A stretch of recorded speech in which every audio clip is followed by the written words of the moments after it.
their whole character, a lot of their resistance changes because they feel so understood.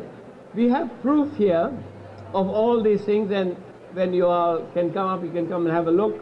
This person here, within 6 days of the workshop, look at the shift in the change between that person and that person. You can have a good look, you come to our place and you see the difference in changes within a week. Now these three faces is, one face is the original picture. Then we take two left sides and two right sides to find out how your left and right brain are working, how your mental and emotional body is working and functioning, and you get a better understanding of what is happening within you of time you have conflict between your left and right brain, your emotional side, your feminine side, your masculine side. And as you get to understand that, not only balancing, your whole attitude in life starts to change. And it's just only 6 days apart, 6 days apart, 6 days. We just took this in Toronto, and in March this year, just on my tour back here, and there's a space, look at this person here, and that's 6 days later. That's because for a whole 6 days, you're getting looked at just for you. You are the most important person. Imagine someone spending a whole day because you are important and I want to know more about you. Where in your life there's anyone in your family, in your business, or anywhere you've been, someone spend a whole day just trying to understand who you are, what's your makeup, what is your face saying, what is your jaw saying, what are your eyebrows saying, and how I'm relating to that as a whole picture. Just to get attention for a day is a very healing thing. Totally, not just for medical reasons or something, but for understanding of the spirit within you, the feelings that you have. And then in the next 2 days, we look at your whole body, from top to bottom, your feet, your toes, how you stand, how you walk, how you move, and how your stature is, how your posture is, what is your sense of dignity, how do you carry. And by looking at all your structure, we can look at the bone structure. We can read a lot about you from the toes, how your toes are telling us information, how your hands tell us information by the shape, and how you handle things. Because you start to realize that what belongs to you is the most wonderful, miraculous creation on earth, and it's all yours. How much time did you spend noticing yourself? How much time did you realize that there are trillions of cells, emotional reactions that are constantly taking place in every part of your body that is maintaining you? How much do you really respect that, or even look at it and focus it? So the moment you start getting attention, you start to pay more attention to your own self and start to realize yourself. That is self-confidence, self-confidence. You start to confide in this body. You start to hear more of it.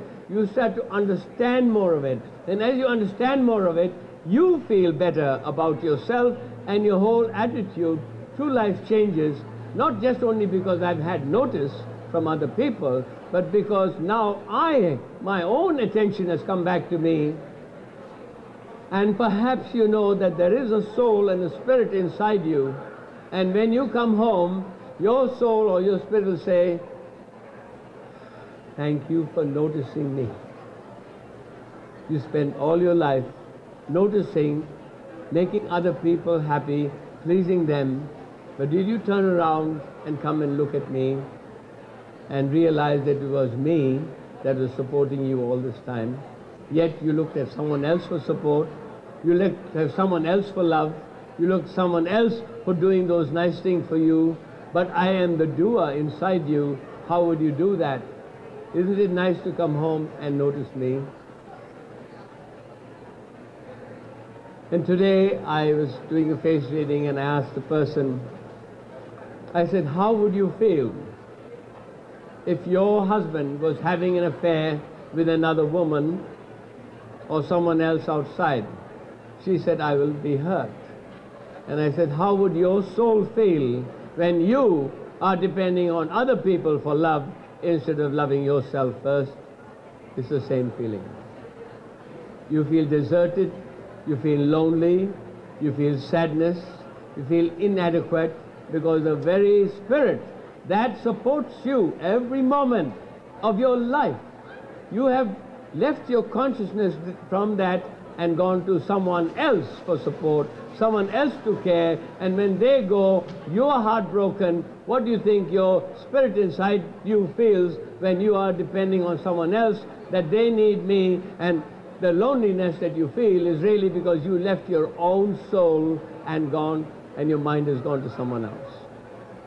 So we're learning to bring that consciousness back here and start to value your life. Value the condition in which you are. And as you do that, your chemistry, your neurology, your physiology, everything starts to center and function better, because your consciousness and your energy is used in you and is not being used in so many different places, while it still has to maintain your personhood, has to maintain your work for you to do the work you have to do, yet your energy is scattered thinking of so many other people. And this is the biggest challenge in your society. You spend so much of your mind, so much of your energy scattered thinking of so many things that takes your mind away, so much responsibility, that there is not enough here, energy here, to maintain your health, to maintain your well-being, because the same energy that has maintained you, you have spent 2/3 of it outside there looking at other things and other people. If you were to run a company and a business, and you spend the funds of the company on other people out there and didn't pay your workers, how would they be? They'd go on strike, they'd take you to court, and then the court will give you a judgment on that.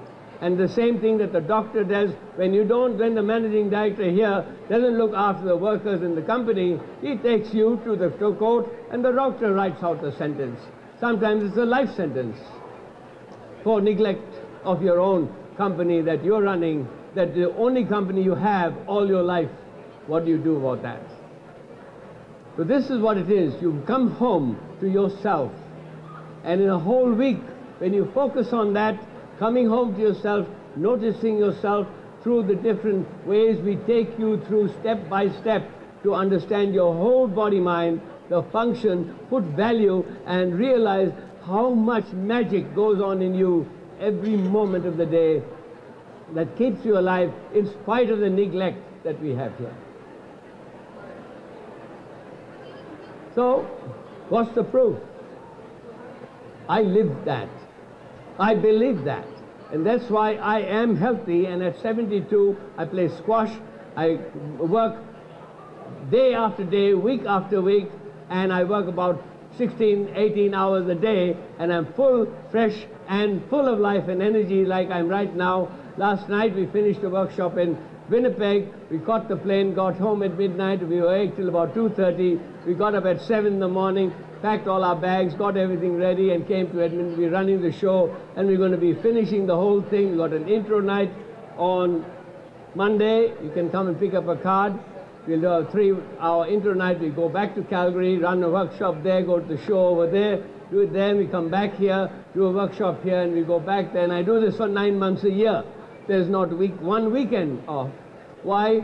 Because we care. We don't get tired having fun. They said, are you tired? I'm not tired. How can you have tired having fun? How can you get tired when you're excited? When you're excited, you're full of energy.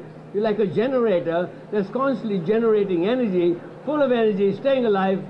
And then how can you get tired? How can you get old? How can you get retired? So many people say, I'm retired.